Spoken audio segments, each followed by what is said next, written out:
नंदुरबार येथील श्रीमती डी.आर. हायस्कूलमध्ये वार्षिक स्नेहसंमेलनात विविध कला प्रकारांनी उत्साहात पार पडला. नंदुरबार शहरातील अभिनव माध्यमिक व उच्च माध्यमिक विद्यालयात संविधानाच्या अमृत महोत्सव वर्षानिमित्त विभागीय शिक्षक संघाच्या वतीने राज्यस्तरीय खुली रंगभरण स्पर्धा आयोजित करण्यात आली.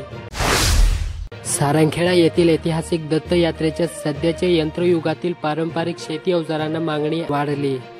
राज्यासह इतर ठिकाणाहून आलेले शेतकरी मोठ्या प्रमाणावर शेती उपयोगी साहित्य खरीदताना दिसून येत आहे.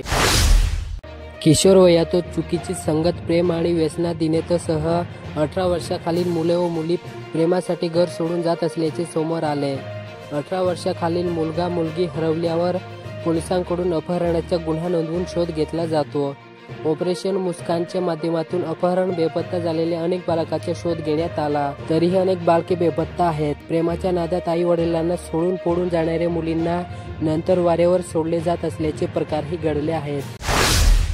परभणी घटनेची सखोल चौकशी करून दोषींवर कठोर कारवाई करण्याची मागणी शहादा शहर व परिसरातील आंबेडकर चळवळीतील पदाधिकारी व कार्यकर्त्यांनी केली. शहादा प्रांताधिकारी सुभाष दळवी यांना हे निवेदन देण्यात आले.